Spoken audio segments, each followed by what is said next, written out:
Cette startup, c'est de la gestion de flux d'informations touristiques. Donc petite startup qui est issue en fait d'une problématique qui était dans Wakan, c'est comment gérer les flux d'informations que nous donnaient les communes pour mettre dans leur application smartphone.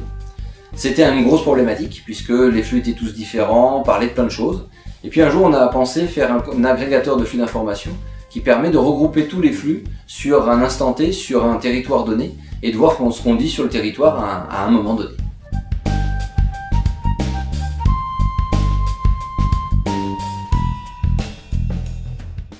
En janvier 2016, puisque la société a été créée en mars 2014, janvier 2016, on rejoint en fait le IT Digital grâce à Eurecom et on gagne un appel d'offres sur un projet européen qui s'appelle Flux60. On rentre dans ce projet comme partenaire et business champion. Et ce projet en fait est issu d'un projet qui date depuis 2 ans et qui était à Milan lors de l'exposition universelle. Donc on reprend en fait la suite de ce projet-là. Eurecom rentre dans le capital de Datamove. Et là, on a mis l'équipe qui aujourd'hui développe ce projet-là et développe l'ensemble de la startup sur Sophia Antipolis, avec Eurecom, avec les chercheurs d'Eurecom, avec les chercheurs et les développeurs qui font partie de notre consortium européen, avec nos amis allemands, espagnols, des gens sur Amsterdam, des gens en Angleterre. Donc on est toute une équipe qui permet d'avancer sur ce projet Flux60.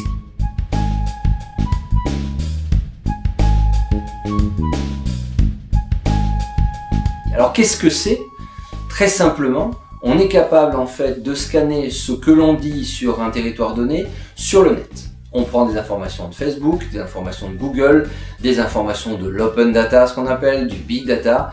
On va concaténer tout ça, nettoyer tout ça, enlever les doublons et permettre à un utilisateur qui se connecterait sur cette appli qui est pour l'instant en version bêta, d'avoir une information sur une ville, de savoir où dormir dans cette ville, de savoir où manger dans cette ville en lui proposant toute l'offre, ce que nous on appelle des points d'intérêt. Ces points d'intérêt font partie de la base de connaissances et la base de connaissances c'est tout ce qu'on dit sur une ville.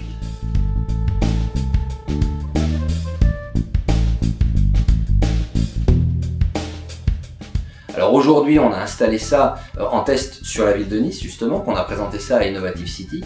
On a regroupé près de 8000 points d'intérêt, mais nous travaillons cet été pour une nouvelle version en fait de ce projet où il y aura du e-profiling, c'est-à-dire qu'on définira, je suis en famille, j'ai des enfants et j'ai envie d'aller visiter les incontournables de la ville de Nice, et on proposera les incontournables de la ville de Nice. À partir de là, la personne aura peut-être envie de dormir sur Nice, donc on lui proposera les hôtels qui sont autour de ces incontournables, puis après de manger, et on lui proposera les restaurants. Donc on arrive à, je le fais simple, mais on arrive en fait à donner de beaucoup d'informations, l'information qui est la plus intéressante par rapport au profil de la personne qui utilise, ou de la famille qui utilise. Et l'idée aussi, c'est que tout ça, ça crée une carte, avec bien évidemment un schéma sur une ville et un parcours. On travaille aussi avec nos amis d'Instant System, qui est une start-up à Sophia Antipolis, qui travaille aussi sur Nice. On les a intégrés, nous, dans Flux60, et Instant System travaille sur la mobilité, aussi bien avec les vélos, qu'avec les véhicules, qu'avec le tramway. Et donc ça complète parfaitement notre offre, puisque par définition vous êtes mobile. Même si vous avez préparé le voyage avant, vous pouvez retrouver tout ce que vous avez préparé sur votre téléphone. Et donc vous êtes mobile et vous avez besoin d'outils pour vous déplacer entre l'hôtel et les points d'intérêt. Et tout ça, ça peut se partager sur Internet. Donc si vous avez fait un tour qui vous intéresse, que vous l'avez marqué en mettant des petits cœurs en fait sur les différents endroits, et vous allez pouvoir faire partager ça à tout le monde au travers de Facebook ou d'autres réseaux sociaux.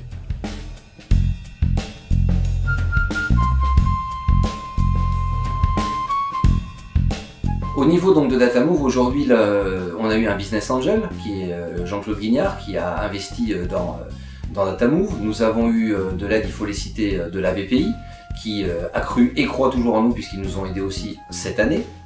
Nous bénéficions aussi lors du projet européen donc de subventions européennes nous permettant de développer, et puis bien évidemment nous signons des conventions avec différentes communes pour tester le produit, le mettre sur de la pré-production, voire de la production.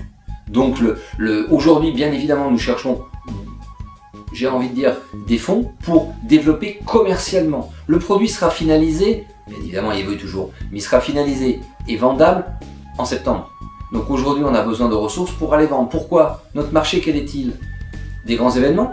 Là, on est en train de voir, pour se rapprocher de l'exposition universelle de Dubaï, la prochaine, de grandes métropoles. On a rencontré Bordeaux par exemple, et on est en train de travailler avec eux.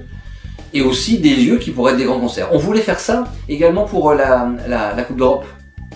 C'était trop tard. On était au mois de février, c'était beaucoup trop tard, et pour faire quelque chose de construit, on ne pouvait pas. Mais en tout cas, on aurait pu mettre un outil en place par rapport au stade en disant vous voulez venir au stade, vous voulez dormir autour du stade, vous voulez manger autour du stade, voilà. Prenez l'application Datamove, il y aura l'ensemble des informations.